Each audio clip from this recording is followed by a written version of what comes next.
اور چلنا اور ہماری زندگی کے انفرادی اور اجتماعی کام سارے مسائل اور سارے احوال اللہ کی رضا کے مطابق بن جائیں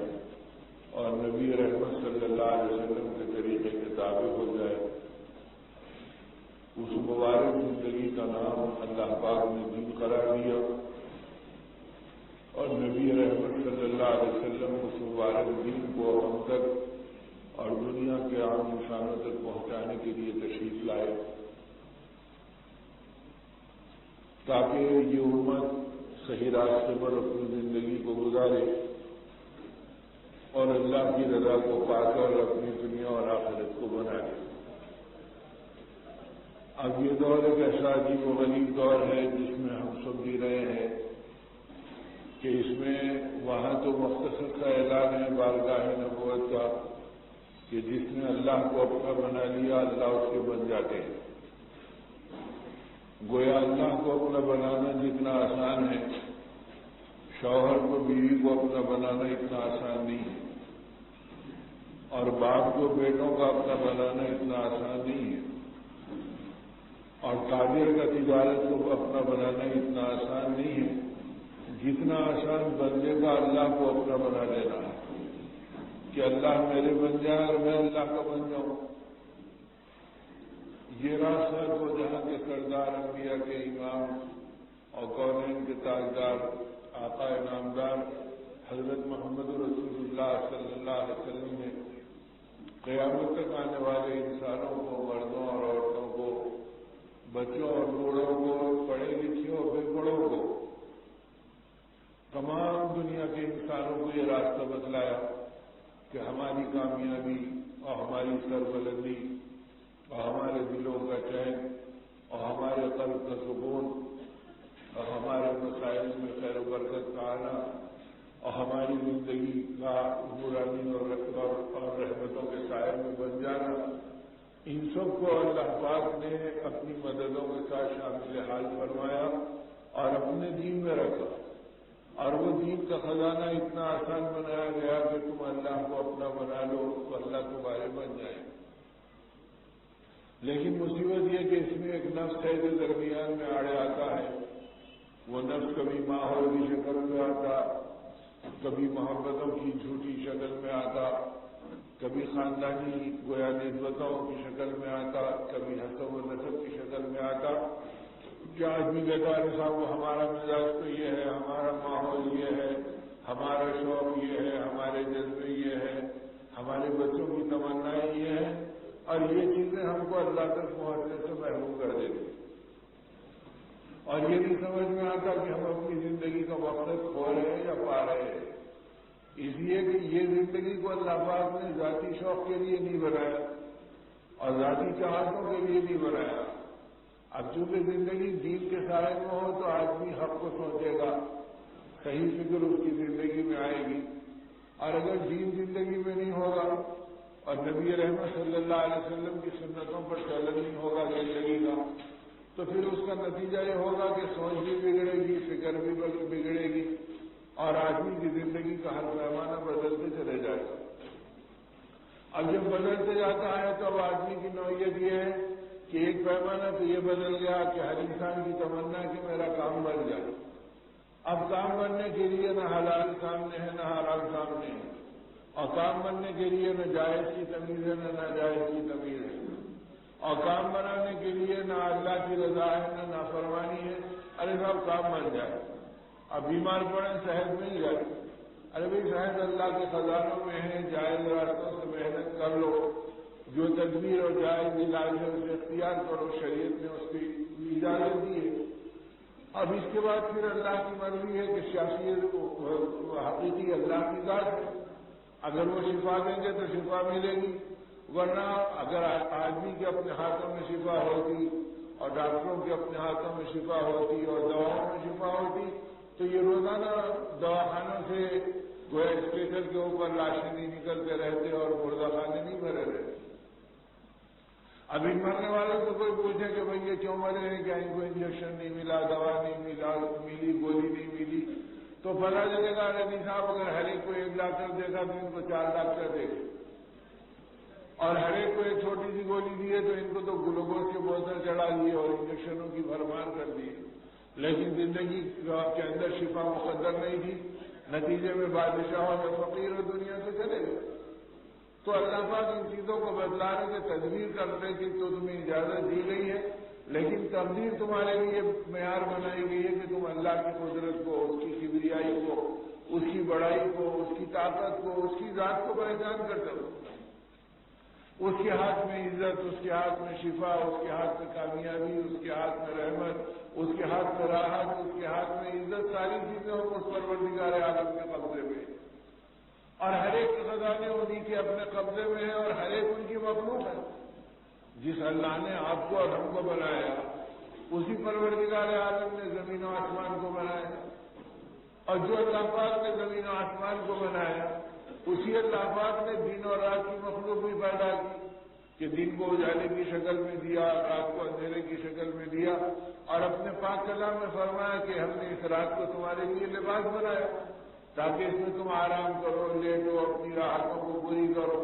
اور اس کے دن کو ہم نے تمہارے لیے کمائی کا اور تمہاری ضرورتوں کو پورا کرنے کا راستہ بنایا، اس میں تم اپنی ضرورتوں کو تلاش کرو۔ تو یہ ساری چیزیں بھی اللہ کی مخلوق ہیں۔ تو جو پروردگار عالم نے ہم کو بنایا، وہ مولا اور وہ پروردگار عالم نے دن اور رات کو بنایا، یہ بھی ان کی مخلوق ہے۔ اور جیسے اللہ پاک نے ہم کو پیدا فرمایا اور ہم کو بنایا، اسی طرح اللہ نے ہماری عزت اور ہماری ذلت کو بھی بنایا۔ یہ بات نہیں کہ اللہ نے بنا دیا اب عزت تم تلاش کر لو اور ذلت سے تم بچ جاؤ۔ اگر یہ ہمارے اختیار میں ہوتا تو دنیا میں کوئی ذلیل نہیں ہوتا۔ چونکہ اللہ کے اختیار میں تو اللہ بتا رہے ہیں، بادشاہ کے تخت پہ بٹھا کے ذلیل کر رہے ہیں اور وزارت کی کرسیوں پہ بٹھا کے ذلیل کر رہے ہیں، اور جب عزت دینے کے اوپر آ رہے ہیں تو جیلوں میں رکھ کر، سلاخوں میں رکھ کر اللہ کی قدرت سے عزت دے رہے ہیں۔ یوسف علیہ السلام کا قصہ اللہ نے قرآن پاک میں ذکر کیوں کیا کہ ہم نے ان کو برسوں جیل میں بھی ڈلوایا، کنویں میں بھی ڈبوایا، اور بازار مصر میں بھی غلام بنا کر بکوایا، اور پھر اس کے بعد میں ہم نے اپنی قدرت دکھائی کہ غلام بننے والا اور بازار میں بکنے والا اور کنویں کے اندر موت کے منہ میں جانے والا اور جیل کی سلاخوں میں رہنے والا، یہ اپنے وقت کا سب سے بڑا اقتدار کا مالک بھی بنتا ہے، اور نبوت کا تاج بھی ہم اسے پہناتے ہیں تاکہ دنیا دیکھ لے کہ ہمارے قبضے اور قدرت میں سب کچھ ہے۔ اور جب ہم زندگی کے بگاڑنے کے فیصلے کرتے ہیں تو قارون کو مال دیا اور پھر ہلاک کر دیا، اور فرعون کو حکومت دی اور پھر رسوا اور ذلیل کر دیا، اور نمرود کو طاقت دی اور پھر طاقت کو پارا پارا کر دیا، اور قیامت تک فرعون نما اور قارون نما انسانوں کو اللہ دنیا میں ذلیل کریں گے۔ اب یہ ہے کہ اللہ دنیا میں ڈھیل دیتے، اگر ڈھیل دنیا میں نہیں ہوتی تو پھر ایمان بالغیب کا سوال ہی ختم ہو گیا۔ الذین یؤمنون بالغیب ویقیمون الصلاۃ ومما رزقناہم ينفقون، ایمان والوں کی پہلے رکوع کی پہلی آیتوں میں اللہ پاک نے یہ علامتیں بتلا دی کہ یہ اللہ کا کلام ہے، الف لام میم ذالک الکتاب لا ریب فیہ ھدی للمتقین، اور پھر یہ اللہ کا کلام وہ ہے جو متقیوں کے لیے ہدایت ہے، اللہ سے ڈرنے والوں کے لیے ہدایت ہے، جو اللہ سے بے باک ہوں، آخرت سے غافل ہو، خواہشات کے غلام ہوں، پیٹ کے پجاری ہوں، روٹی کے طلبگار ہوں، پیسے کے آگے اپنے گھٹنے ٹیک دینے والے ہوں، زمانے اور ماحول کے سامنے شکست کردہ ذہنیت رکھتے ہوں، اور ذرے ذرے قدم کے اوپر اپنی زندگی میں ڈگمگا جاتے ہوں، ان بزدلوں اور ان بے دلوں اور ان خواہش پرستوں اور ان نفس کے غلاموں کے لیے اللہ کا کلام ہدایت نہیں۔ ابھی چاہے سارا کلام پڑھ لو لیکن ان کو ہدایت نہیں ملی، اور جب اللہ ہدایت دیں گے تو ایک آیت بھی ہدایت کا ذریعہ بن جائے گی۔ یہ قرآن پاک کا تصور بھی دل کو کپکپا دے گا اور اللہ کے خوف اور عظمت میں ڈال دے گا، بشرطے کہ اس کی زندگی میں اللہ کی طلب ہو اور اللہ کو پہچانتا ہو، اللہ سے ڈرتا ہو۔ جو اللہ کو پہچانے گا وہ اللہ سے ڈرے گا، اور جو اللہ کو پہچانتا ہی نہیں تو اللہ سے کیا ڈرے گا؟ اس لیے پہلا مطالبہ یہ کہ اپنے رب کو پہچان کر زندگی گزارو۔ جانوروں کی طرح اپنی زندگی مت بناؤ کہ اپنی زندگی کا کوئی انجام نہیں جانتے، مقصد نہیں پہچانتے، نتیجہ نہیں سوچتے، اور اپنی زندگی کے رات دن گزارے جا رہے ہیں۔ پٹا دکھا دو تو بکری چلے آ رہی ہے، اور گھاس دکھا دو تو بیل چلے آ رہا ہے۔ اب اس غریب کو کچھ پتا نہیں کہ پٹا دکھانے والا کون ہے اور یہ گھاس دکھانے والا اور چارہ بتانے والا کون ہے۔ وہ تو چارے کے پیچھے پیچھے چلے آ رہے ہیں، اندر کی بھوک کو جانتے، باہر کی غذا کو جانتے ہیں کہ یہ ہمارا چارہ ہے، یہ ہمارا پٹا ہے۔ اب بتا رہے اس کے پیچھے پیچھے چلو۔ اب انہیں کچھ پتا نہیں کہ چارہ بتانے والا ہے، پتہ دکھانے والا میرا مالک بنے گا، مجھے اپنے گھر لے جائے گا، میرے گردن پہ پانی ڈالے گا، میری پیٹھ کو تھپتھپائے گا، میرا دل بہلائے گا، مجھے سائے میں باندھے گا، یا یہ چارہ دکھانے والا اور پتہ بتانے والا چند قدم لے جائے گا اور میرے پیروں کو باندھ دے گا اور کھڑے پس سے گرا دے گا اور میرے گلے پہ چھری چلا دے گا اور میرے گوشت کو اور میری بوٹی کو میرے کھال سے جدا کر دے گا۔ وہ غریب کچھ نہیں جانتا، وہ جانور تو سامنے کے چارے کو جانتا، اپنی بھوک کو جانتا۔ اگر یہ انسان بھی اپنے پیٹ کی ضرورتوں کو اور باہر کی چیزوں کو جانتا، نہ اللہ کی رضا کو جانتا، نہ آخرت کو پہچانتا، نہ حلال و حرام کے پیمانوں کو جانتا، نہ نبی رحمت صلی اللہ علیہ وسلم کی سنتوں کو پہچانتا، بس میرے اپنے اندر کی تمنا اور باہر کی یہ مردار دنیا کا رنگی سامان، بھئی یہ میرا نشانہ ہے، تو جو انجام خدا جانوروں کا کرتے ہیں وہ انجام جانور نما انسانوں کا بھی اللہ کر دیتے ہیں۔ پھر یہ جانور نما انسان بھی اسی طریقے سے ان کا خون بے قیمت، ان کی عزتیں بے قیمت، ان کا سکون بے حیثیت، اب ان کی آبرو کو لوٹنا، اب یہ گویا مقدر بن جاتا۔ کب جب کیا آدمی اس راستے کو اختیار کرتا، بھائی جس راستے پہ چلیں گے وہی راستے کا انجام ہوگا۔ سلیمان بن عبد الملک اپنے زمانے کا بنو امیہ کا بہت بڑا بادشاہ تھا، اور اس نے اپنے زمانے کے بہت بڑے اولیاء کاملین کے سردار حضرت حاتم اعظم رحمۃ اللہ علیہ اس زمانے کے اولیاء اللہ کے سردار تھے، ان سے ملاقات کی، اور ان سے ملاقات میں وقت کے بادشاہ نے کہا، اے حاتم کیا بات ہے، ہم جب موت کا تذکرہ سنتے ہیں تو ہم کو گھبراہٹ ہوتی ہے، اور ہم موت کو سمجھتے ہیں تو ہم کو وحشت ہوتی ہے، ایسا کیوں ہوتا ہے ہم؟ تو حاتم اعظم رحمۃ اللہ نے فرمایا کہ بادشاہ بات دراصل یہ ہے کہ انسانوں کو آبادی میں راحت ہوتی ہے اور ویرانے میں پریشانی ہوتی ہے۔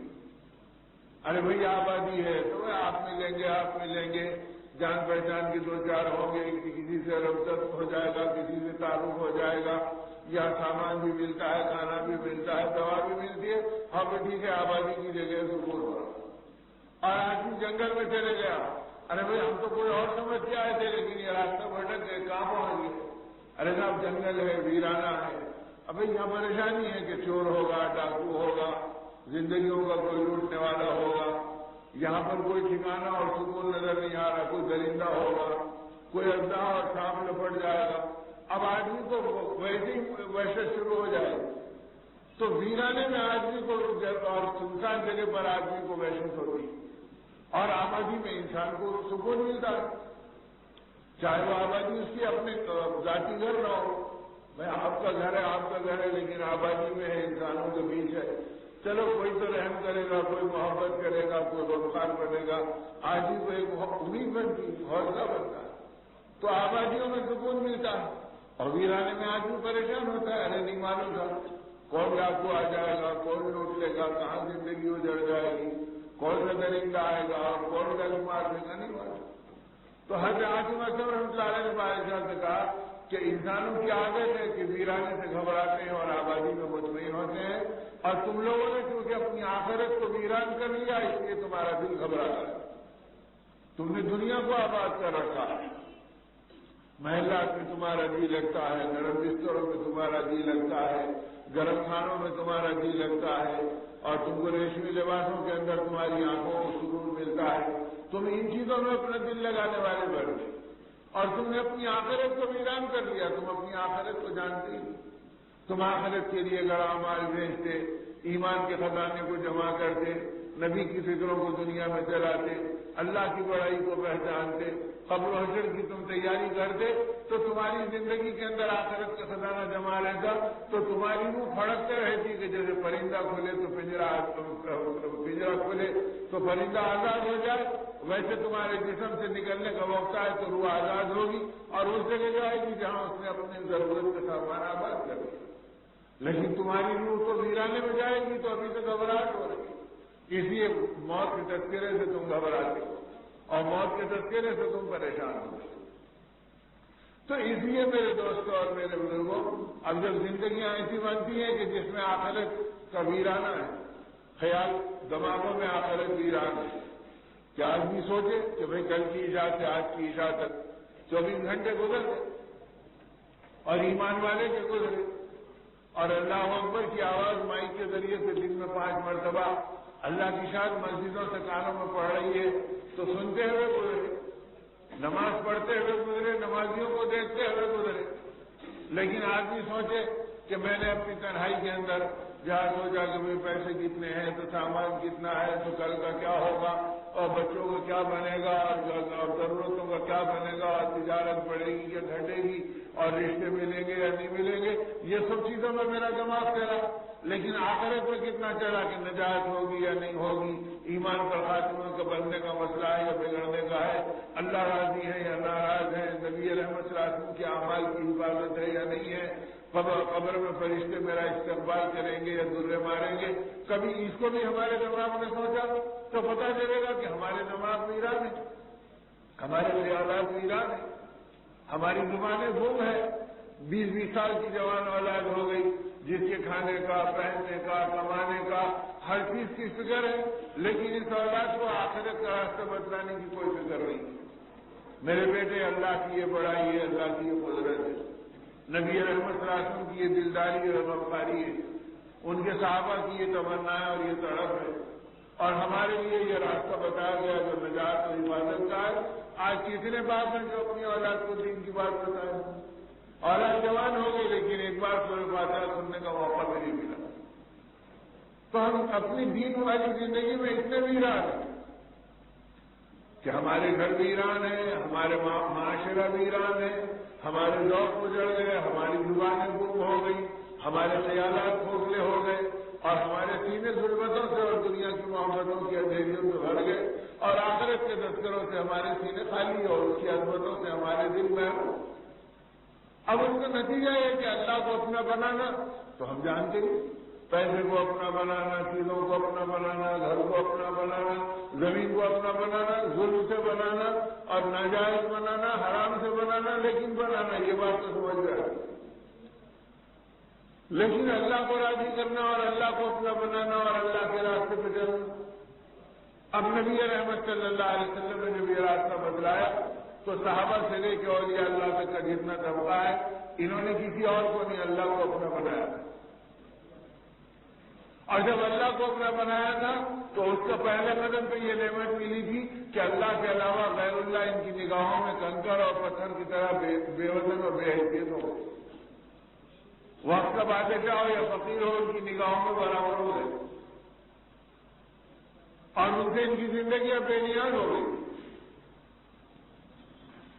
حضرت خواجہ نظام الدین اولیاء رحمۃ اللہ علیہ کے دستر پر جب کہ لنگر چلتا تھا اور 20-20 ہزار آدمی ایک ایک وقت میں کھانا کھا رہے، اور ایک آدمی نہیں، روزمرہ کا معاملہ ہے،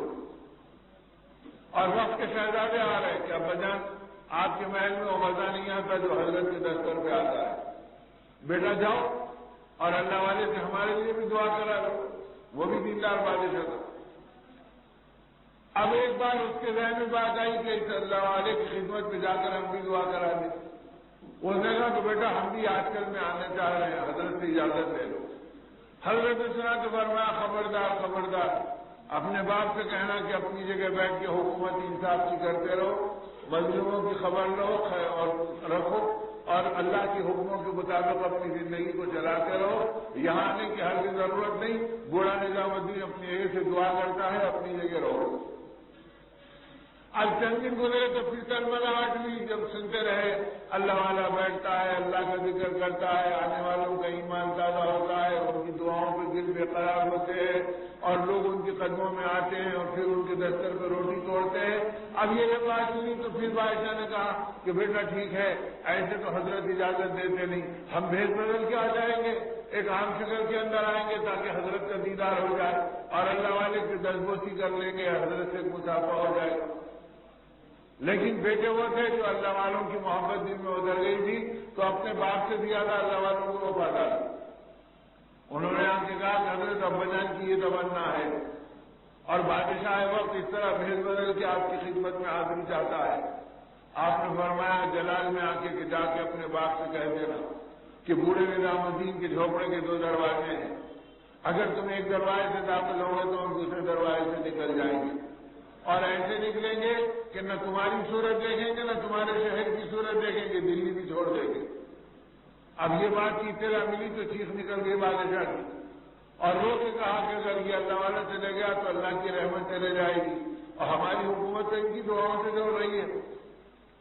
کہا کہ جا کے کہہ دو کہ مجھ سے گستاخی ہو گئی، آئندہ ایسی بے ادبی کی بات نہیں سوچوں گا، لیکن اللہ کے لیے رہیے، جانے کی ضرورت نہیں۔ تو شہزادوں سے کہا کہ بیٹا ہم اصلی بادشاہ کو جانتے ہیں، نقلی بادشاہ کو دیکھنا بھی پسند نہیں کرتے۔ تو ایمان بنا تھا تو وقت کے بادشاہوں کو دیکھنا پسند نہیں کیا، تو کیا ہمارا اللہ سے تعلق ہے، ہم اللہ کو پہچان کے زندگی گزاریں۔ سالم مولا رضی اللہ تعالیٰ عنہ یہ ہے صدیق اکبر رضی اللہ عنہ کے نوازے ہیں، اور اپنے زمانے کے اولیاء اللہ کے سردار اور سرتاج ہیں، اور یہ دور بنو امیہ کی حکمرانی کا ہے، اور پہنچے بیت اللہ کو طواف کے لیے، اور ادھر اس موسم کے اندر ہشام بن عبد الملک کا بادشاہ ہے وہ، اب وہ طواف کر رہا تو اس نے دیکھا کہ حرم میں ایک جگہ ازدحام ہے اور حتیم کے کنارے پہ ایک مجمع ٹوٹ پڑا ہے۔ اس نے اپنے مصاحبین سے پوچھا یہ کون ہے، اتنا مجمع کیوں ہے؟ اس لیے کہ بادشاہوں کو اور ہر زمانے کے اقتدار و حکومت کو تو لوگوں کو دیکھ کے گھبراہٹ ہی ہوتی، پتہ نہیں کہ کون ہماری جان لے اور کون ہمارے ساتھ کیا کرے، وہ اپنی جان کے لاگت دیکھتے رہتے۔ مصاحبین نے کہا کہ سالم مولا ہے اور وہ دعاؤں میں مجبور ہے، اور مخلوق خدا ان کے دیدار کے لیے بیدار ہے اور ان کی دعاؤں پہ آمین کہہ رہی ہے۔ تو یہ بھی جانتا تھا، اس نے کہا کہ اچھا اللہ کے گھر میں اللہ والے سے ملاقات، چلو اپنے لیے بھی کوئی دعا کا وقت مل گیا، جلدی سے اپنے طواف کو پورا کیا اور آگے بڑھا، اور بادشاہ وقت کی آمد تو لوگ چھٹنے لگتے ہیں۔ اب یہ قریب پہنچا اور بیٹھ گیا، حضرت اپنی دعا میں، اپنے اوراد میں، اپنے وظائف میں۔ جب آپ تمام چیزوں سے فارغ ہوئے تو محسوس کیا کہ کوئی بیٹھا ہوا ہے پڑوس میں، تو بیٹھے بیٹھے فرمایا کہ بہت دیر سے محسوس کر رہا ہوں کہ میرے پہلو میں کون ہے، تو انتظار میں تھا، فوراً کا حضرت میں ہشام ہوں، اور جانتا تھا کہ ہشام وقت کا بادشاہ ہے، دنیا میں بچے بچے میرے نام سے واقف ہیں، تو حضرت بھی حضرت پہچان بھی ہے کہ اتنا بے باک کہنا بادشاہ وقت کی طاقت ہے جو اجراءات کے ساتھ کہہ رہا ہے، حج میں ہشام ہوں۔ تو یہ سنتے ہی نہ گردن پلٹائی، نہ چہرے کو پھیرا، نہ اسی طرف متوجہ ہوئے، بلکہ فرمایا خاموش ہو جا اور اپنی زبان بند کر لے اور اچھی طرح سن لے، بیت اللہ میں بیٹھ کر غیر اللہ کو دیکھنے سے ہماری آنکھیں شرماتی ہیں، ہم دیکھنا بھی گوارا نہیں کرتے اللہ کے گھر میں غیر کو دیکھے، تو ہم اللہ کے گھر میں بیٹھے ہیں اور غیر اللہ میں مجبور ہوں، یہ ہمارے ایمان کے خلاف ہے، ہم دیکھنا بھی پسند نہیں کرتے۔ وہ گھبرا گیا، اس نے سوچا کہ کہیں ایسا نہ ہو کہ معاملہ الٹا ہو جائے، اب خاموش ادب سے بیٹھا رہا، یہاں تک کہ دیکھا جب حضرت فارغ ہو گئے اپنے تمام معاملات سے اور دعا ضرور سے، تو پھر اٹھ کر جانے لگے، تو دبے پیر چپکے چپکے پیچھے ہو گئے۔ جب حرم سے باہر نکلے تو یہ بھی حرم شریف سے باہر نکلے، پھر بازو بازو چلنے لگا، تو فرمایا اب کون ہے؟ تو کہا کہ وہی ہشام ہوں جو حرم میں ملنا چاہتا تھا لیکن آپ نے پسند نہیں کیا، تو آپ نے گھر تک لے جانا پسند نہیں کیا وقت کے بادشاہ کو، اور بڑا کروفر کا دور تھا بنو امیہ کا، ایسے نہیں تھے کہ صبح زندہ باد شام مرد آباد، برسوں ان کی زندگیاں چلتی، بادشاہ کے ان کے روبودار تھے، بر اعظم کے بر اعظم اس وقت مسلمانوں کے قبضے میں تھے، اور بڑا غیر معمولی اقتدار کی نوعیت ہوا کرتی تھی، اور ایسے زمانے کے بادشاہ کو حضرت سالم مولا رضی اللہ تعالیٰ نے سڑک پر بٹھا دیا اور کہا ٹھیک ہے جب تو میرے پیچھے چل رہا تو یہیں بیٹھ جا، بتا کیا چاہتا ہے؟ اس نے کہا حضرت کچھ نہیں چاہتا، آپ کی خدمت چاہتا ہوں۔ تو ہم اچھا ہماری خدمت، یہ بتا کہ تو میری آخرت کی ضرورت پوری کرے گا یا دنیا کی ضرورت پوری کرے گا؟ اب وہ گھبرا گئے، اس لیے کہ وہ بہرحال مسلمان۔ اس نے کہا حضرت آخرت کا میرا کیا بنے گا میں نہیں جانتا، تو میں آپ کی آخرت کی ضرورت کو کیا پورا کروں گا؟ میں آپ کی دنیا کی ضرورت میں کچھ کام آنا چاہتا ہوں، ہزاروں بندے آپ کے پاس آتے ہیں، آپ کی خانقاہ میں بیٹھتے ہیں، آپ کے ہاتھ میں توبہ کرتے ہیں، آپ کے قدموں میں دین سیکھتے ہیں، آپ کے دستر پر کھاتے ہیں، کچھ ہدایت میرے بھی قبول ہو جائے تاکہ آپ کے دستر پر آپ کے کاموں میں انتظام میں آسانی ہو جائے، مجھے خدمت کا موقع مل جائے، میں اسی ایک نذرانہ لے کر آپ کے پیچھے پیچھے چل رہا ہوں۔ جب یہ کہا تو اپنے کپڑے کو جھٹکا اور کاندھے میں ڈال دیا اور ادھر کھڑے ہو گئے اور فرمایا سن لے، آج تک ہم نے دنیا کی ضرورتیں اس سے بھی نہیں مانگی جس کے قبضے میں زمین و آسمان کے خزانے ہیں۔ وہ ہمارا مولا ہماری ضرورتوں کے پیدا ہونے سے پہلے ہماری ضرورتوں کو پوری کرتا ہے، تو تجھے سے فقیر سے ہم کیا امید رکھیں گے اور اس سے کیا مدد مانگیں گے؟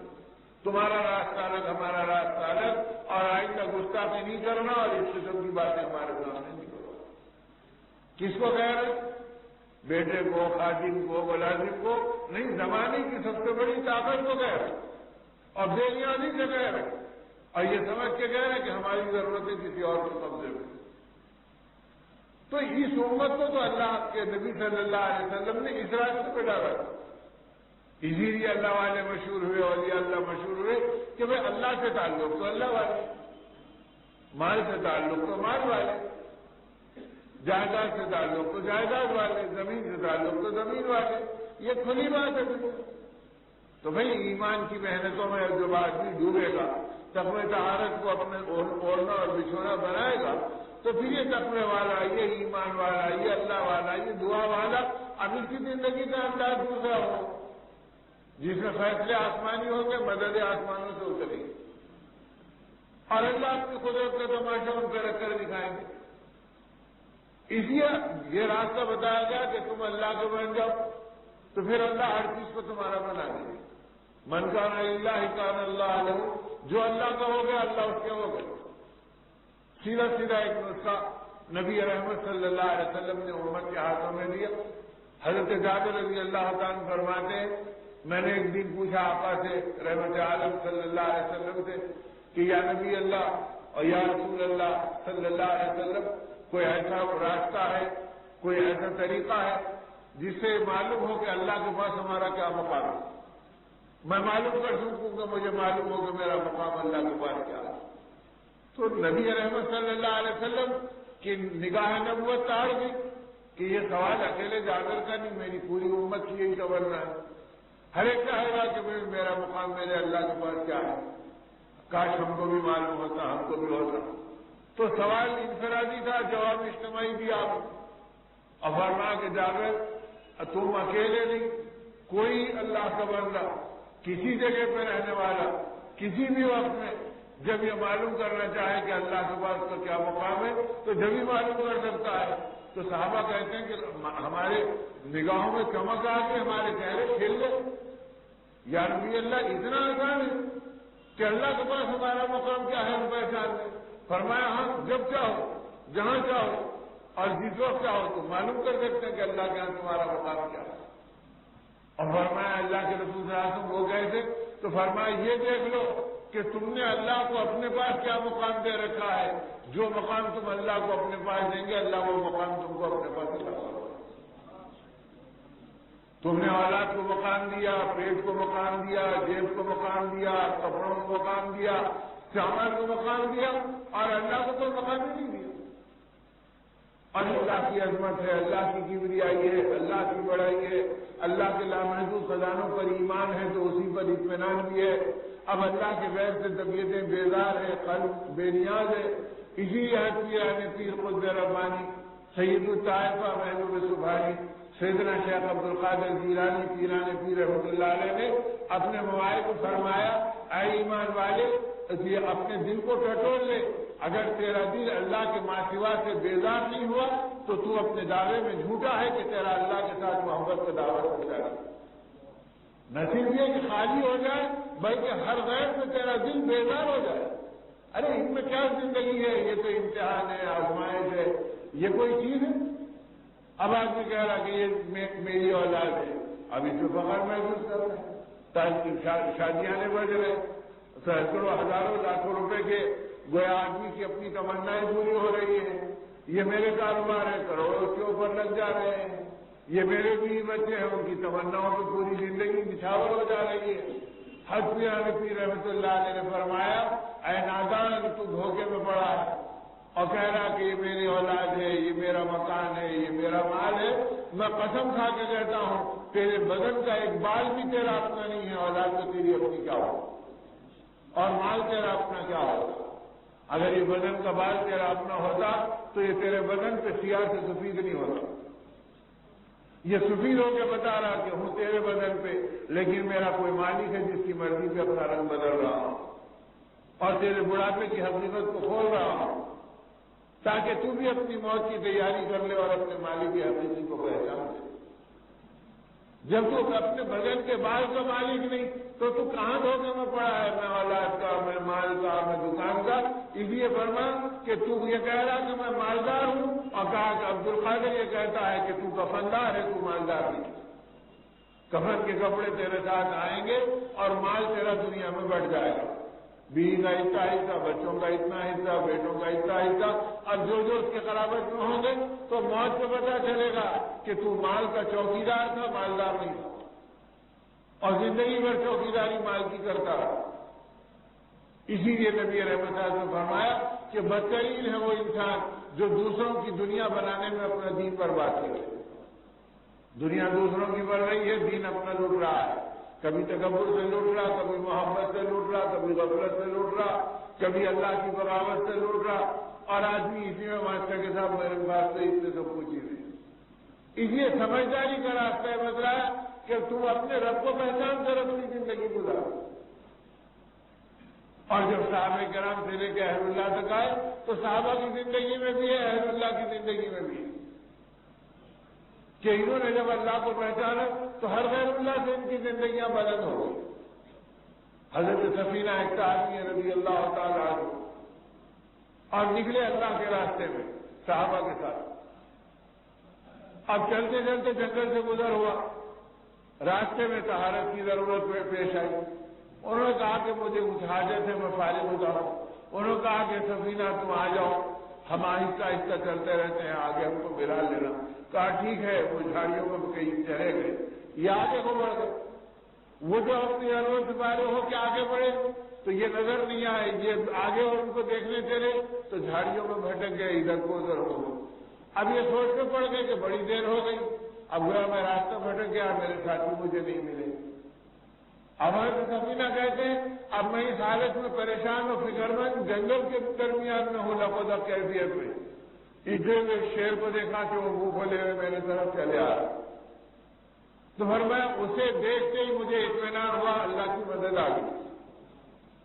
یعنی شیر کو آتا ہوا دیکھ کر جو آ جائے چلو بھائی ایک مخلوق تو آ گئی، اللہ نے اسی سے ہماری مدد کرانے کا سامان کر لیا، اب اسے دیکھ کے اطمینان ہو گیا. اور فرمایا کہ جب وہ قریب پہنچا تو میں نے آگے بڑھ کر اس کا کان بھی پکڑ لیا. کس کا کان؟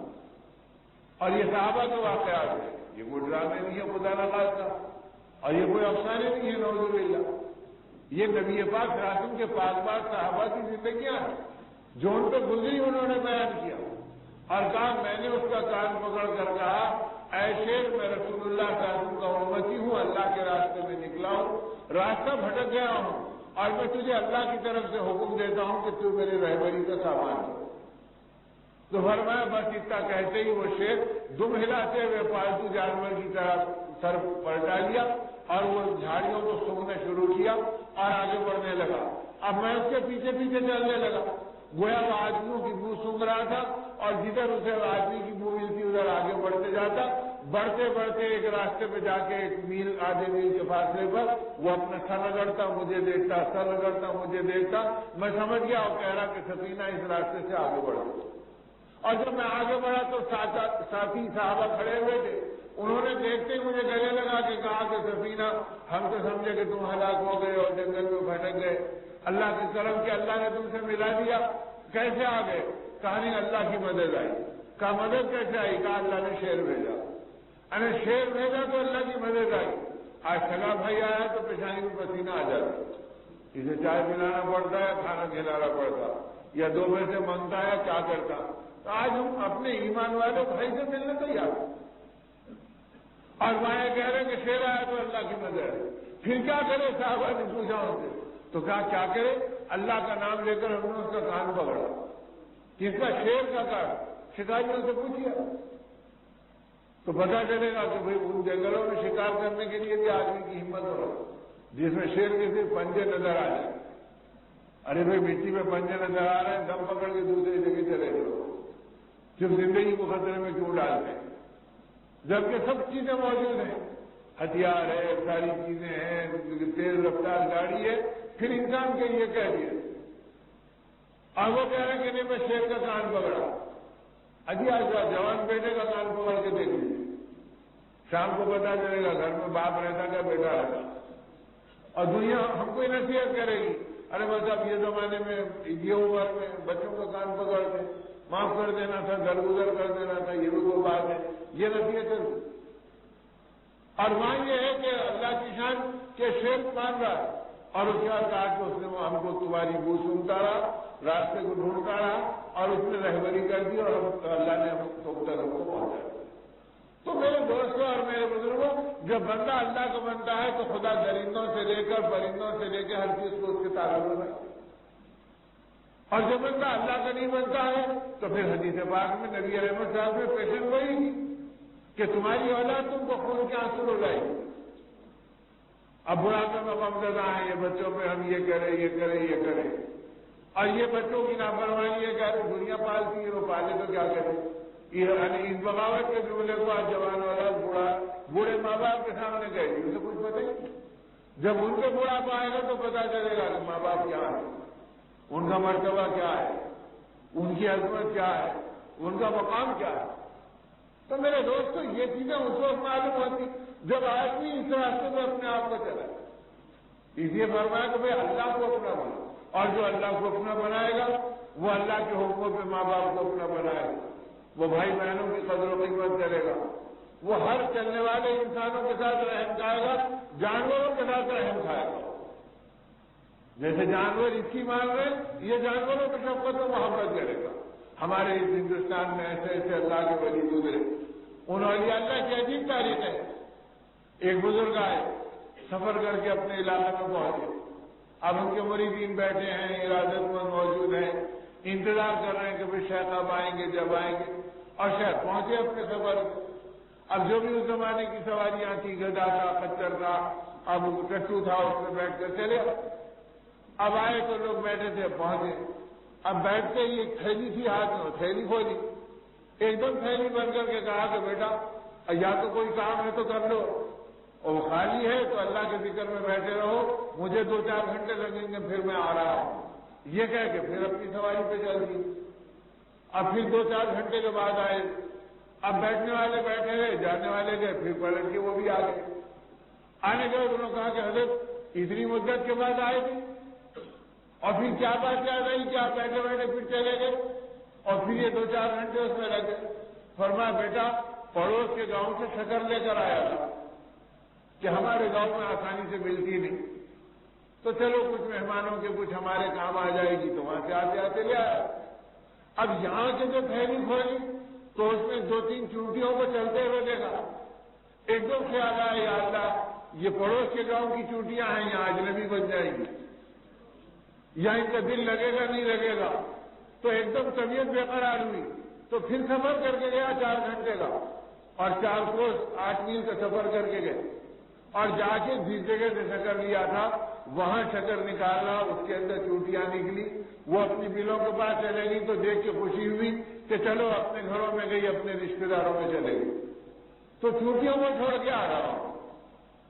تو جو امت چونٹیوں پہ رحم کھاتی تھی وہ امت آج انسانوں کے اوپر رحم کھانے کے لیے تیار ہے، وہ ایک دوسرے کو دیکھ کے آنکھوں میں خون اتر گیا۔ تو جب ہم نے اللہ کو پہچانا تھا تو اللہ کی مخلوق کو بھی پہچانا تھا کہ بھائی مخلوق کے ساتھ شفقت کرو، ان سے محبت کرو، ان کے حقوق ادا کرو، ان کو پہچانو۔ جب ہم نے اللہ کو نہیں پہچانا تو اللہ کے نبی صلی اللہ علیہ وسلم کو بھی نہیں پہچانا، آپ کے حقوق کو بھی نہیں پہچانا، آپ کے غم کو بھی نہیں پہچانا، آپ کے گھرانے کی قربانیوں کو بھی نہیں پہچانا، اور آپ کے شہید صحابہ کی طرف میں پڑھنے کو بھی نہیں پہچانا، اور اولیاء اللہ کی بے قراری اور بے چینیوں کو بھی نہیں پہچانا. ارے اللہ والے تو امت کے لیے اور انسانیت کے لیے تڑپتے رہے, اور آج ہم اللہ والوں کا نام لے کے خالی روٹی کے لیے اور کپڑے کے لیے تڑپ رہے. تو ہمارا تڑپنا تو وہ ہے جو بت پرستوں کا تڑپنا ہے. ہمارا غم تو وہ ہے جو نبیوں کا نہیں بنیوں کا غم ہے. دال روٹی کا غم, پیسے چیزوں کا غم, یہ تو بنیوں کا غم ہے, کوٹیوں کا غم. یہ غم ایمان والوں کا اور نبیوں کے راستے کا غم نہیں. نبیوں کا غم تو آخرت کا غم تھا, قبر و حشر کا غم تھا, نجات و مغفرت کا غم تھا, ہدایت کے عام ہونے کا غم تھا, اللہ کی عظمت اور اللہ کی کبریائی سے پھیلانے کا غم تھا کہ یہ فکر اور یہ ذمہ داریاں ہم سے ادا ہو جائیں. تو وہ راستہ تو ہم بھول ہی گئے. ہمارا جواہر پارے کیا ہے اور ہماری زندگی کا خزانہ کیا ہے. اب یہ زندگی تو ان چیزوں میں بھٹک کے رہ گئی, تو ہماری سوچ بھی بھٹک گئی اور ہمارے خیالات بھی بھٹک گئے. اور وہاں سوچ فکر میں ہر قدم کے اوپر یہ اللہ کو پہچاننے والا ہر چیز میں اللہ کو دیکھ رہا ہے. خالد ابو قیس رضی اللہ تعالیٰ عنہ کی بیوی کہتی ہے کہ رات کا وقت ہے اور پڑوس کے گھر سے عورتوں کے رونے کی آواز ہے. تو میرے شوہر نے مجھے بلا کے کہا اللہ تیرے اور میرے حال پہ رحم کرے. آقا نے فرمایا جو پیٹ بھر کے کھایا اور اس کا پڑوسی بھوکا رہا وہ میری امت میں شامل ہونے کے لائق نہیں. اور یہاں پڑوس کی عورتیں رو رہی ہے اور تم ہم بیٹھے ہیں اطمینان سے. کہا جلدی جاؤ ذرا خیر خبر تو لو کہ آگے تو رو رہی. کہا میں دوڑی نہیں گئی, آواز لگائی, انہوں نے دروازہ کھولا. میں نے کہا بہن کیا بات ہے, کیوں بے چین ہے, تمہاری بے چینی ہم کو بے چین کرے. تو وہ اور رو کے کہنے لگی بہن دعا کرو بس عزت خطرے میں ہے, زندگی بہت پریشان ہے, قرضے بہت بڑھ گئے, حالات ہمارے بگڑ گئے. اب قرضہ ادا کرنا چاہتے ہیں تو کوئی ادا کرنے کی شکل نہیں ہے. اب یہ گھر بیچ کے دینا چاہتے ہیں تو موقع سے کوئی گھر کو صحیح قیمت پہ لینے پہ بھی تیار نہیں. کوئی 20 کہہ رہا, کوئی 30 کہہ رہا. کہا تم کیا چاہ رہے ہیں؟ کہا کہ ہم 70 تک کے نکالنا چاہ رہے ہیں تاکہ ایک چھوٹا کنبا بسا لیں گے اور باقی کے قرضے ادا کر کے عزت کی زندگی گزار لیں گے. دعا کرو کہ صحیح قیمت اس کی آ جائے. اب انہوں نے آ کے کہا کہ دیکھو ان کی پریشانی یہ ہے. تو سنتے ہی 10,000 کی 7 سینیاں آدھی رات کو نکالی اور خالد ابو قیس رضی اللہ تعالیٰ نے فرمایا یہ 70,000 درہم لے جا کے دے دو اور کہہ دو کہ تمہارا گھر ہم نے تمہارے مانگی قیمت پہ لے لیا. اب کوئی چکر نہیں, گواہ کون ہے, قصہ کیا ہے, کاغذات کیا ہے, رجسٹری کا کیا ہے. اب اللہ کے بھروسے تو سارا معاملہ چلا. اور جب بیوی لے کے چل پڑی تو سجدے میں گر گئے اور رو کے کہا کہ مولا ہم نے ان کی عزتوں کو بچانے میں مدد کی تو قیامت کے دن ہماری عزت کو بچا. اب ان کو اپنے عورتوں کے رونے میں اور پڑوس کی آنکھوں میں اپنی آخرت نظر آئی اور ہم کو آخرت کی مجلس میں بھی آخرت نظر نہیں آئی. ارے صاحب اتنا وقت ہو گیا, گھڑی یہ بتا رہی ہے کھانے کا یہ وقت ہے, دوست آ رہے ہیں, کاروبار ہے. اب ہمارے اوپر سارا وقت بلا دنیا کا چڑھا ہوا ہے, اس سے ہٹنے کو تیار ہے. اور جب اللہ کو پہچان کے چل رہے ہیں تو پڑوس کی آنکھوں میں آخرت یاد آ رہی. اب وہ ان کی خوشی سے آنسو ابل پڑے اور انہوں نے کہا بہن اللہ تمہیں جزائے خیر دے, ماں باپ سے بڑھ کے تم نے ہم پہ احسان کر دیا کہ کوئی ہمیں پہچان نہیں رہا تھا اور ہماری مدد کو تیار نہیں تھا اور تم نے کھڑے کھڑے آدھی رات میں ہماری مدد کر دی. اللہ تمہاری بھی مدد کر دے اور تمہارے ساتھ یہ کرے. اب جو ٹوٹے دل کی دعا ہوتی وہ دعا چلی. اب انہوں نے آ کے کہا تو خوشی سے آنسو ابل پڑے. اب رات گزر گئی, صبح ہوئی تو اس گھر سے بچوں کے رونے کی آواز آئی فجر کے بعد. تو بیوی کو بلا کے کہا اللہ کی بندی تجھے بار بار یاد دلانا پڑتا ہے, رات تو نے وہ آواز سنی تھی, میں نے تم کو چوکنا کیا, اب سن رہے نہیں بچے رو رہے ہیں. کہا کہ جاؤ جا کے پوچھو تو صحیح کہ بچوں کی کیا ضرورت ہے, یہ کیوں پریشان ہے.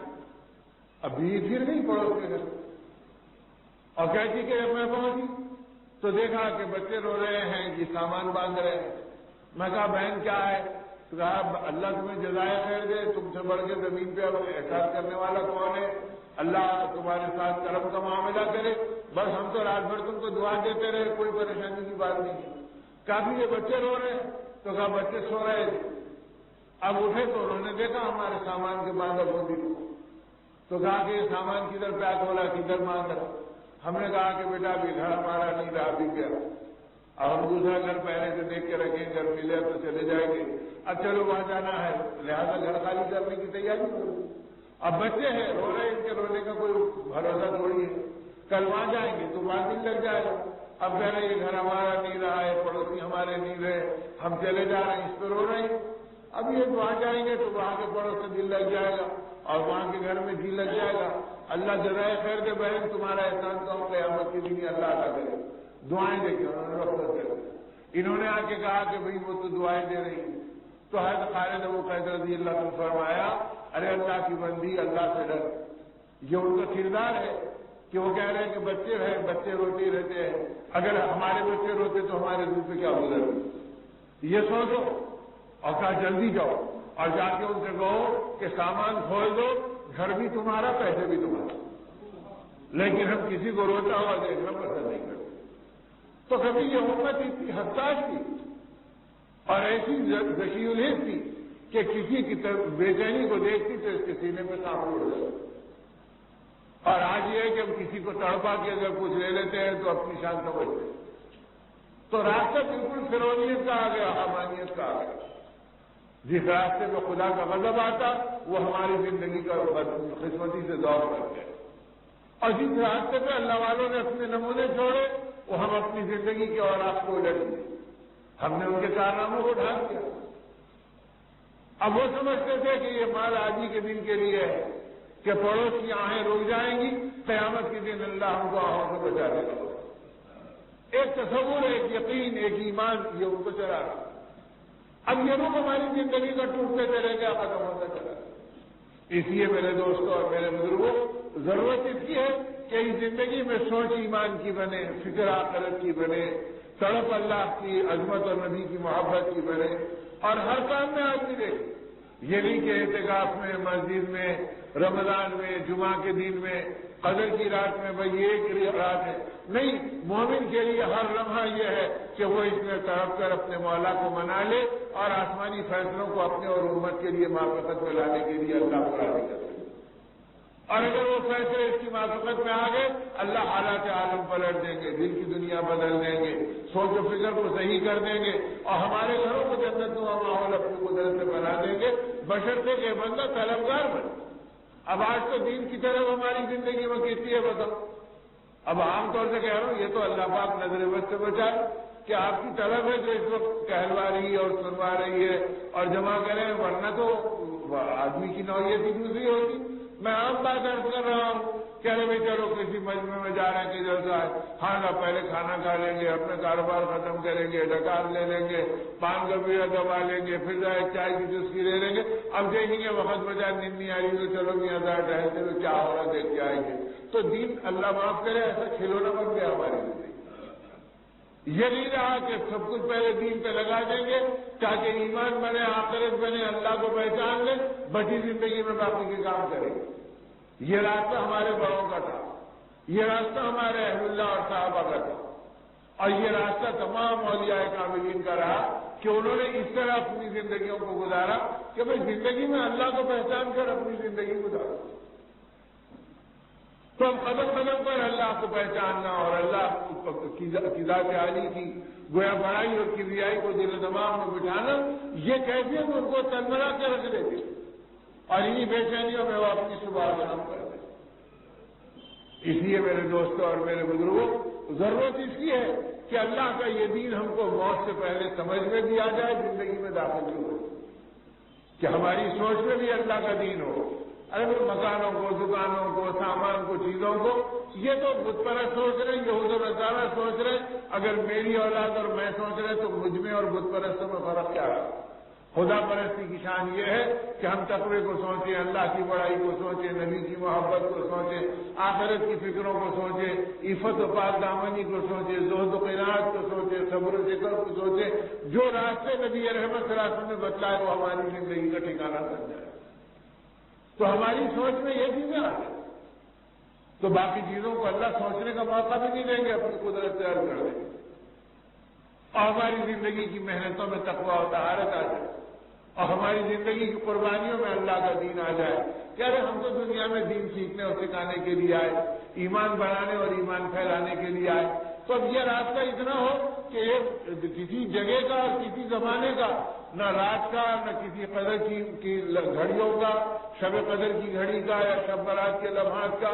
یا بیت اللہ اور حج کو جائیں تو عرفات کے میدان کا، اس حد تک باقی نہ رہے، بلکہ اس طرح بن جائے کہ آدمی کی زندگی کے اندر دین و ایمان کی فکریں ایسی آئے کہ ہر جگہ وہ اپنی آخرت کو سوچ رہا ہو۔ سیدنا عثمان رضی اللہ تعالیٰ عنہ، اور آپ کے زمانے میں مدینہ طیبہ میں قحط آیا۔ اب قحط آیا تو فقر و فاقہ شروع ہو گیا، غربت و افلاس بڑھ گیا، کاروبار پٹ ہو گئے، مخلوق خدا پریشان، عورتیں آہیں بھر رہی ہے، بچے تڑپ رہے ہیں، ایک بڑا قافلہ میلوں لمبی قطار کے اندر اونٹ ہے اور ان کی پیٹھ کے اوپر غلوں کے بوریے بھرے ہوئے ہیں، وہ ختم ہو کے نہیں دیتا، چلے آ رہا ہے۔ اب اس کو دیکھ کر ساری مدینے میں ہلچل میں، اب تاجر قریب جانے لگے کہ صاحب کیا بیچو گے؟ کہاں بیچیں گے لیکن تمہارے ہاتھ نہیں بیچیں گے، ہمارے مالک نے کہا کہ عثمان کے ہاتھ میں بیچنا ہے، بس انہیں سے ہم سودا کریں گے۔ اب لہٰذا سب پیچھے ہٹتے چلے گئے۔ اب وہ اتنا بڑا قافلہ آیا کہ پہاڑ کی طرح غلے کا ڈھیر بن گیا۔ اب حضرت عثمان کو پتا چلا رضی اللہ تعالیٰ عنہ کہ اے غنی، آپ کے لیے لوگوں نے بھیجا ہے کہ آپ کے ہاتھ میں اس کا سودا ہو۔ خوشی خوشی آئے، کہا کتنے لاکھ درہم کا ہے؟ مثلا 2 لاکھ درہم کا ہے، تو لاکھوں درہم دے کر اس کو وصول کر لیا اور کہا ٹھیک ہے ہم نے خرید لیا۔ اب آپ کے خریدنے کی اطلاع تھی کہ مدینہ سارا ابل پڑا اور سمٹ پڑا۔ اب جب دیکھا کہ شور ہے گھر کے باہر آئے، کیا بات ہے؟ تو غربائے مدینہ جمع تھے۔ ان حاجت مندوں نے کہا کہ عثمان پوچھنے کی بات ہے کہ کیا بات ہے؟ اللہ نے آپ کو غنی بنایا، غربت و فقر فاقے کا یہ عالم ہے، بچے یوں تڑپ رہے ہیں، مائیں آہیں نکل رہی ہیں، چولہے بجھے ہیں، آگے ہم تمہارے پاس کے شاید اس وقت اللہ پاک تمہارے دل میں بات ڈالے تو تم ہم کو بھی کچھ دے دیں گے۔ کہا اچھا یہ بات ہے، خاموش ہوئی۔ کہا تم کدھر آ گئے؟ تو تجار مدینہ کا جتنا جتھا تھا انہوں نے کہا کہ عثمان آپ کو تو پتا ہے غربت کے اندر اور قحط کے زمانے میں کاروبار پٹ پڑ گئے، کوئی کاروبار کرنے کی بھی چیز نہیں ہے، اب اللہ نے غلہ بھیج دیا، اگر آپ ہمارے ہاتھوں کچھ نفع سے دے دو گے تو ہم بھی کچھ کاروبار کر لیں گے تو 2 پیسے ہمیں بھی مل جائیں گے، اس لیے ہم آ گئے آپ کی خدمت میں، کچھ ہمارے حوالے بھی کر دو اور جو دام آپ مناسب سمجھتے ہیں۔ سیدنا عثمان غنی رضی اللہ عنہ نے جب یہ سنا تو خاموش ہو گئے، پھر نگاہ مبارک اٹھائی اور تجار مدینہ سے کہا اچھا بتاؤ تم کیا بولی لگانا چاہتے ہیں، بولی بتاؤ۔ اب بولی سنتے ہی ان کے کان کھڑے ہوئے، انہوں نے کہا کہ ہم سمجھے تھے کہ یہ اپنی رحم دلی کے تحت یہی تھوڑا بہت لے کے دے دیں گے، لیکن آج یہ بھی بالکل تاجر بن گئے، واپس سے باہر ہو جائے۔ اب یار بولی لگاؤ، پہلے بھائی ذرا سوچ کے لگاؤ، کم لگائیں گے تو یہ بات بھی نہیں کریں گے۔ انہوں نے کہا عثمان اب کیا بولی لگائے؟ اگر یہ 2 لاکھ کا ہے تو 4 لاکھ لے لو، 100% نفے کے اوپر معاملہ کرو ڈبل۔ حضرت عثمان رضی اللہ عنہ فرمایا بھائی اللہ کے لیے وقت کو برباد مت کرو، اگر لینے کا ارادہ ہے تو سیدھی سیدھی کوئی اچھی قیمت بتا دو، اور نہیں ہے تو پھر خاموش ہو جاؤ۔ تو وہ جتنے آئے تھے غربائے مدینہ وہ کہنے لگے کہہ رہے عثمان غنی نے بات ہم سے کی اور معاملہ ہم سے کر رہے، اب وہ بھی سورج تک سے کھڑے ہو گئے، اب وہ سورج تک سے کھڑے ہو گئے، اور جب وہ سورج تک سے کھڑے ہو گئے تو حضرت عثمان رضی اللہ عنہ نے تجار مدینہ سے کہا کہ بتاؤ پھر تم آ کر کیا کہہ رہے؟ انہوں نے کہا کہ عثمان ہم سمجھے تھے کہ آج کے دن تم تھوڑے بہت میں معاملہ کر لو گے، لیکن یہ کیا ہو گیا کہ تم 100 گنا نفے کو بھی نفع نہیں سمجھ رہے کہ 2 کے 4 لے لو تو سمجھ میں نہیں آ رہا، اچھا 2 کے 8 لاکھ لے لو کم از کم، 400 گنا پہ معاملہ کرو۔ حضرت عثمان نے فرمایا کہ ٹھیک ہے اب میں سمجھ گیا کہ تمہارا ارادہ لینے کا نہیں ہے۔ انہوں نے کہا کہ عثمان ہوا کیا؟ آپس میں کہنے لگے کہ اب اکیلے لینے کا ختم ہو گیا، اب ہماری کشت و بل ٹوٹ رہی، اب مال اکٹھا کرو اور اکٹھے بولی لگا دو تاکہ جتنا بڑھا سکتے ہیں بڑھا کے لے لو، تاکہ یہ موقع کے علاوہ کوئی موقع ملے گا نہیں لینے کا، اور پھر آپس میں ہم بانٹ لیں گے۔ اب انہوں نے سب ملا کر اس کا 32 یا 36 گنا کیا کہ اگر یہ 2 لاکھ کا تو اس کے 68 لاکھ بنتے، اس کے 72 لاکھ بنتے۔ اب انہوں نے کہا کہ چلو اس کے تم 32 گنا لے لو، اب اس سے زیادہ کیا ہوگا؟ اب ہماری طاقت ٹوٹ گئی، مدینے کا مال ختم ہو گیا۔ حضرت عثمان نے فرمایا بھائی اصل میں تم لینے کے لیے نہیں آئے، دل بہلانے کے لیے آئے۔ کہا بات دراصل یہ ہے تم سے پہلے بھی ایک بولی لگ گئی، میں تمہاری بولی کا مقابلہ کر کے دیکھنا چاہ رہا تھا۔ اب بولی لگانے والے نے یہ کہا کہ میں 1 کے 70 دوں گا ہر زمانے میں، اور جب میری مخلوق بھوکی اور فاقے سے تو نہیں معلوم وہ کتنے 100 گنا اور بڑھا کے دے گی۔ میں نے اس اللہ کے نام کے اوپر بیع کر لی ہے، اور غربائے مدینہ سے کہا آؤ تمہارا حق ہے لے جاؤ۔ اب یہ کہتے ہی پورا مدینہ ٹوٹ پڑا۔ اب جب سارا مدینہ ٹوٹ پڑا تو آپ دیکھ کے خوش ہو رہے، اے اللہ آپ نے پورے علاقے کے لیے کفالت کا سامان کر دیا، مجھے بہانہ بنا دیا، آپ لوگ لے رہے ہیں۔ صحابہ کہتے اتنے میں قریب سے کسی کے رونے کی آواز آئی، تو آپ نے دیکھا جھانک کے تو ایک بڑھیا رو رہی تھی۔ کہا تو کیوں رو رہی؟ کہا کہ عثمان میں سمجھی تھی کہ تم ہاتھوں سے تقسیم کرو گے، اور ظاہر ہے کہ اتنے بڑے مجمع کو تم ہاتھوں سے کب تک تقسیم کرو گے؟ تم نے تو عام اعلان کر دیا، اب مجھ بڑھیا کی کیا مجال کہ میں اس میں جاؤں کہ میری جان بھی چلے جائے؟ تو میں محروم کی محروم رہی، میں اپنی خدمت پر رو رہی ہوں۔ تو صحابہ کہتے ہیں عثمان کی آنکھوں میں آنسو آئے، فرمایا بڑھیا گھبرا مت، تیرے لیے میں جاتا ہوں۔ یہ کہہ کے اب آپ کی غربائے مدینہ کے ساتھ ٹوٹ پڑے۔ اب اس موقع پہ کون جانتا کہ عثمان آ گئے؟ صحابہ کہتے ہیں غریبوں میں دھکا لگتا تو حضرت عثمان وہ کونے میں چلے جاتے، پھر سمجھ کے آتے اور ادھر کا ریلا آتا تو یہ کونے میں چلے جاتے۔ کرتے مبارک آپ کا تار ہو گیا پڑے، پسینے میں شرابور ہو گئے بھی، اور گھسیٹ کرے تلے کا بوریا نکالا اور کانٹے میں رکھ کر باہر آئے پسینے میں بھرے بھرے،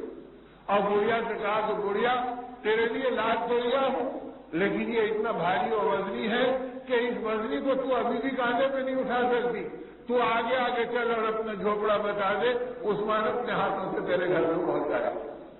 اب وہ بوڑھیا کا رواں خوشی کے مارے ابل پڑا اور آنکھوں سے اس کے آنسو بہنے لگے۔ اس نے کہا عثمان میرے نہیں تمہارے بچے ہیں، تم نے اپنے بچوں کی طرح بے قراری کا مظاہرہ کیا اور تم نے اپنی جان کو جوخم میں ڈالا اور ڈال کے اس بوریے کو نکالا۔ اب وہ لاٹھی ٹیکتی ہوئی آگے چل رہی ہے اور دعائیں دیتے جا رہی ہے۔ حضرت عثمان مارے خوشی کے اس کے پیچھے پیچھے ایک مزدور کی طرح کاندھے پہ بوریا اٹھائے چل رہے ہیں، لے جا کے اس کے گھر میں رکھا، اسے کھولا، بچوں کے درمیان میں رکھا۔ بچے دیکھ کے خوش ہو گئے، خود بھی بیٹھ کے بچوں کے چہروں کو دیکھ کے خوشی کے مارے مسکرانے لگے۔ پھر وہاں سے اٹھ کر آنے لگے اور کہا کہ نہیں روتے ہوئے بچوں کو ہنستا ہوا دیکھنے کے لیے دل لگ گیا تو میں بھی تھوڑی دیر بیٹھ گیا، اور جب آنے لگے تو آنسو ابل پڑے۔ کبھی آسمان کو دیکھتے، کبھی زمین کو دیکھتے، کبھی 2 قدم آگے چلتے، کبھی 1 قدم پیچھے ہٹ جاتے اور کہتے اے لوگوں جو کچھ اس پورے غلے کے ڈھیر پہ میرے مولا مجھے دیں گے، مجھے امید ہے اللہ کی ذات سے اس سے زیادہ اس بوریے پہ ملے گا جو اس بوڑھیا کے جھوپڑے میں پہنچانے کی اللہ نے مجھے تو ہوگی۔ تو میرے دوستوں جب اللہ کو پہچانا تھا تو پھر دانے دانے کے اندر اپنی آخرت کو پہچانا تھا۔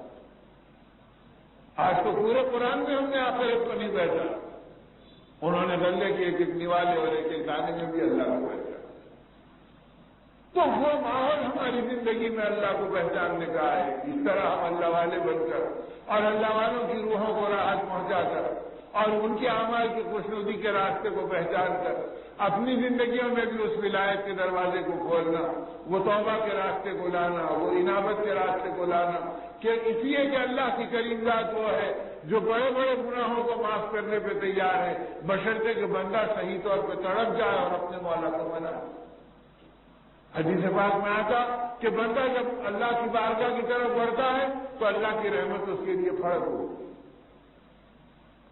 اور مسند احمد نے فرمایا کہ بندوں کی بدعمالیوں کو دیکھ کر سمندر تھراتا ہے، زمین وہ تھراتی ہے اور یہ کہتی ہے اللہ اگر آپ حکم دیں تو میں پھٹ جاؤں اور ان کو نہیں کروں، اور سمندر کہتا کہ مولا آپ حکم دیں تو میں ان پہ چڑھ جاؤں اور ان کا نشان باقی نہ رہوں۔ اور ایسے کے اندر جبکہ زمین اور سمندر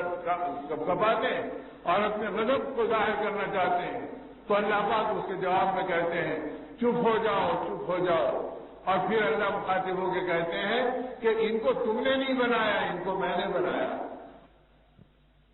اپنے ہاتھوں سے بنایا ہے،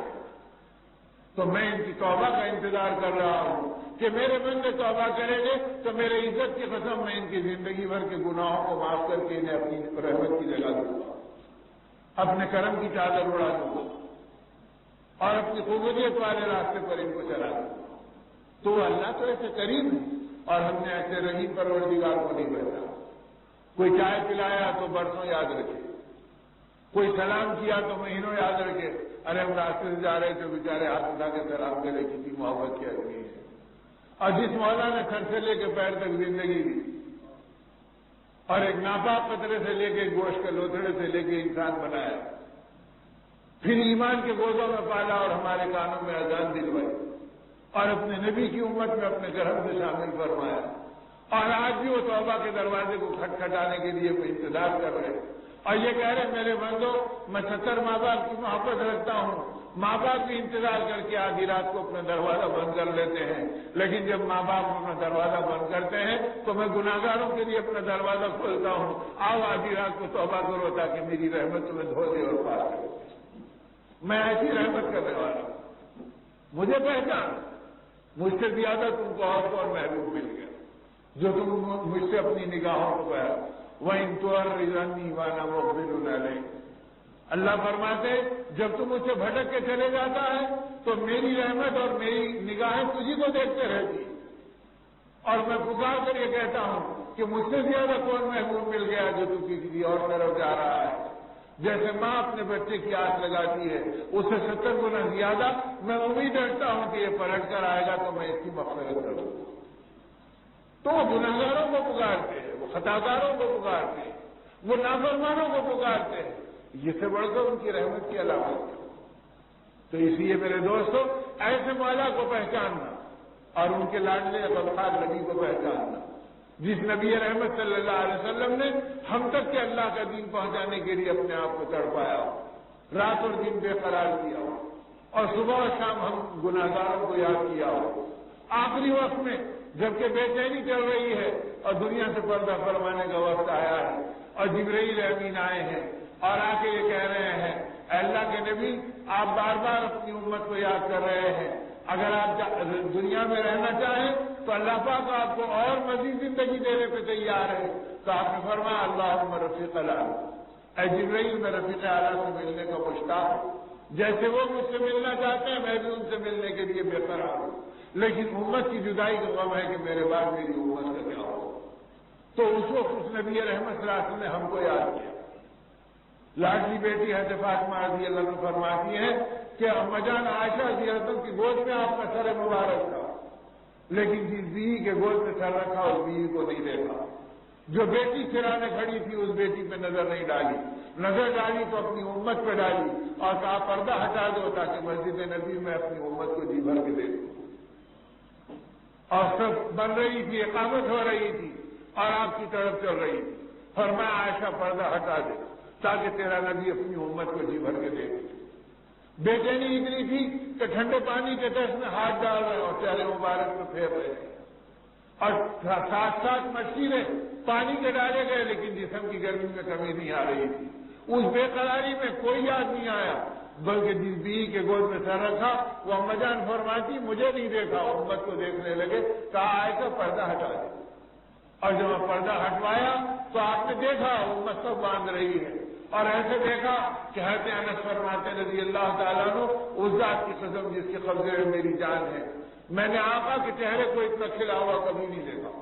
ایسے معلوم ہوتا تھا اپنے خون سے سینچے ہوئے باغ کی بہاروں کو دیکھ کر آپ کا چہرہ کھل گیا اور آپ کی طبیعت مچل گئی، جی چاہتا تھا کہ سب توڑ کر آقا کے قدموں سے لپٹ جاؤں، لیکن امت میں فساد پڑ جائے گا اور ہر ایک میری طرح چلے جائے گا تو غم کو کوئی برداشت کرنے والا نہیں ہوگا۔ میں گھٹ گھٹ کر کے اپنے غم کو پیتا رہا یہاں تک کہ آقا ہم کو دیکھتے رہے دیکھتے رہے دیکھتے رہے، فرمایا عائشہ پردہ گرا دے، پردہ گرایا گیا تو تھوڑی دیر میں آپ دنیا سے پردہ فرما گئے، آخری نگاہیں امت کے اوپر ڈال دی۔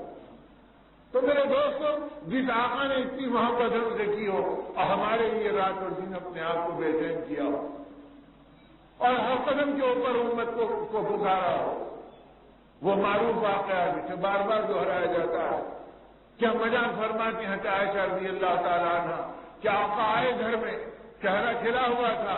آپ کی خوشی کو دیکھ کے میری جرأت بڑھ گئی. میں نے بھی آگے بڑھ کر آپ کے دامن کو پیچھے سے پکڑ لیا کہ آج دل کی تمنا ایک مانگوں گی. تو آپ نے پلٹ کے دیکھا, قدم رک گئے اور مسکرا کے فرمایا عائشہ کیا بات ہے, کبھی تو نے اس طرح میرے کپڑے کو نہیں پکڑا اور مجھے روک نہیں لیا بیچ راستے, آج کیوں روکا ہے؟ میں نے کہا کہ یا نبی اللہ, عائشہ کی دل کی تمنا یہ ہے کہ کوئی دعا دیجیے جسے میرے کان چھوڑ لے. تو فرمایا میرے اس کہنے پر رحمت عالم صاحب نے میری فریاد پوری کی اور اپنے مبارک ہاتھ اٹھا کے مجھے دعائیں دی. دعا سنی تو مارے خوشی کہ میں دوڑ گئی, جھوم گئی اور مالہانہ گھوم گئی. میری اس کیفیت کو دیکھ کے آقا نے فرمایا عائشہ میں نے اتنا بے حال تجھے کبھی نہیں دیکھا, آج تو ایسے کیسے دوڑ رہی کمرے میں اور بے حال ہو رہی. میں نے کہا کہ یا نبی اللہ, ہم انبیاء کے امام, اللہ کے لاڈلے اور صحیح تھے, اور میرے لاڈلے شوہر صلی اللہ علیہ وسلم اور ان کی زبان مبارک سے عائشہ نے جو دعائیں سنی اس پہ میں نادا ہوں اپنی قسمت کے اوپر کہ مجھے بھی یہ دعائیں مل گئی, اس نے مجھے بے خود کر دیا اور بے قابو کر دیا. تو قربان جائیں ہمارے ماں باپ رسول اللہ صلی اللہ علیہ وسلم. اب نے فرمایا عائشہ جن دعاؤں کو تیرے کانوں نے پہلی بار سنا, تیرا نبی روزانہ 5 مرتبہ اپنی امت کو یہ دعائیں دیا کرتا ہے. تو میرے دوستوں, ہم کو آپ نے اپنے گھرانے سے 5 مرتبہ کیا تھا پکارا ہو, اور وہ مشفق اور دلدار نبی کو ہماری انبیاء آنکھوں نے نہیں پہچانا, اور ہمارے اس باطل خیالات کے بڑے ہوئے دل و دماغ نے سوچنے کے لیے کبھی جگہ بھی نہیں دی کہ محسن کے احسانات کو سوچتے اور اس محبوب کی محبت کو جگا دیتے اور ان کی سنتوں کو پہچانتے اور ان کی اداؤں کو جانتے اور اپنی اولاد کو اس میں رنگتے اور اپنی زندگی کو اس میں چلاتے. تو میرے بھائیوں اور میرے بزرگوں, اس زندگیوں کے لینے کے لیے اللہ نے دین کا ایک ماحول دیا, اور یہ وہ ماحول ہے جو خود دو جہاں کے سردار امام الانبیاء حضرت محمد رسول اللہ صلی اللہ علیہ وسلم نے بنایا تھا اور چلایا تھا, اور امت اس پہ چلی تھی اور دنیا جنت نما بنی تھی. اگر آج بھی دین کی محنتیں ہو, ایمان کی فکریں ہو, دین سیکھنے سکھانے کا موقع ہو, اللہ کو اور آخرت کو پہچاننا ہو, اللہ والوں کی صحبتیں اختیار کرنا ہو, اہل علم کی مجلسوں میں بیٹھنا ہو, مسجدوں کو آباد کرنا ہو اور دین کی اور دعوت اللہ کی محنتوں میں اپنے آپ کو لگانا ہو, تو یہ چیزیں دل کی دنیا کو بدلیں گی, مردہ زمین کو زندہ کرے گی, حمیت اور غیرت کو آدمی کی صحیح کرے گی اور اس کو اللہ کی ذات اور آخرت والی فکروں پر اٹھائے گی. تعلق اللہ کا ملے گا, نسبت محمد رسول اللہ صلی اللہ علیہ وسلم کی ملے گی, دولت تقوی و طہارت کی ملے گی, نجات کے لیے ایمان کا خزانہ ملے گا, اور ہدایت کی دولت زندگیوں کو پاسباز بنائے گی, اور اللہ کی غیبی مددیں حالات عالم کو پلٹیں گی, اور زمانے کے قارون نما انسانوں کو اللہ دھسائیں گے, اور فرعون نما انسانوں کو اللہ اپنی قدرت سے ڈبوائیں گے, اور وہ اللہ اپنی قدرت کا تماشا بار بار دکھائیں گے, بشرطے جو بندہ اپنے گناہوں پہ توبہ کر کے اس راستے پہ چلے. اس کے لیے اللہ نے ایک محنت اور ایک ماحول دیا ہے. اللہ مجھے اور آپ کو اس پر عمل کرنے کی توفیق دے. اس کے لیے کہتے ہیں کہ آدمی نیت کرے کہ بھئی مرتے دم تک دین کی محنتوں کو ہم سیکھتے اور سکھاتے رہیں گے انشاءاللہ, اور دین پہ مر مٹنے والے جذبے اپنے اللہ سے مانگتے رہیں گے انشاءاللہ. اس کے لیے 4-4 مہینے لگانا, 40-40 دن دینا, اپنے محلے میں 3-3 دن اللہ کے راستے میں دین سیکھنے کے لیے قرب و جوار کے دیہاتوں میں جانا, اپنے ایمان والے بھائیوں کی خوشامد کرنا اور اس میں آخرت والی فکروں میں اپنی زندگیوں کو چلانا, اپنے گھروں میں اپنی عورتوں اور بچوں میں اور معصوم اولادوں میں ایمان کے تذکرے کرنا اور نبی رحمت صلی اللہ علیہ وسلم کی فکروں کو یاد دلانا. تو پتہ چلے گا کہ ہم کیا ہیں اور ہمارا خزانہ کیا ہے اور ہمارا اصل اثاثہ اور اساس کیا ہے, تاکہ اس کے ذریعے سے اللہ ہماری دونوں جہان کی زندگی بنا دے. دعوت کی یہ محنت, ملے بلی کا یہ اتوار کا اجتماع اور یہ ساری فکریں اسی لیے ہے. اللہ پاک اپنے کرم سے عمل کی توفیق دے اور ہدایت کے راستے پر اللہ ہماری زندگیوں کو چلائے. تو سب کے سب نیت کرو کہ مرتے دم تک دین کا کام کریں گے انشاءاللہ, کریں گے بھائی انشاءاللہ. اور اس کے لیے اپنے اپنے علاقوں سے 3-3 دن نکلتے رہنا, آنے والی جماعتوں کی نصرت کرتے رہنا. اللہ پاک مجھے اور آپ کو عمل کی توفیق دے اور ہم سب کو حق کے راستے پہ موت تک چلا دے. بچی زندگیاں پتہ نہیں کتنی مختصر اور کتنی محدود ہے، اور آدمی کا اگر یہ عمل کا میدان چھن گیا تو پھر کبھی لوٹ کر قیامت تک زندگی میں دوبارہ آنے والا نہیں ہے۔ اس سے پہلے توبہ کا دروازہ کھلا ہے اور رحیم پروردگار عالم کی پکار ہے، ان کے کرم کو دیکھنا، ان کے رحم کے دروازے کو دستک دینا اور ان کی غفاری اور ستاری کی چادر کو اپنے سے کھینچنا، ان کے دامن عفو میں جگہ پانا، یہ ہماری دنیا و آخرت کو بنائے گی۔ اللہ توفیق دے۔ درود شریف پڑھو۔ صراط مستقیم کیسٹ سینٹر ہمارے یہاں قرات، قرآن مجید، مختلف علماء دین کے بیانات، نعت شریف اور مشاعروں کی کیسٹ اور سیڈیز دستیاب ہیں۔ ہمارا پتہ یاد رکھیے، فخر ملت گراؤنڈ، جامع مسجد، موزم پورہ، ملے پلی، حیدرآباد۔ Phone number 9346317615۔ صراط مستقیم کیسٹ سینٹر۔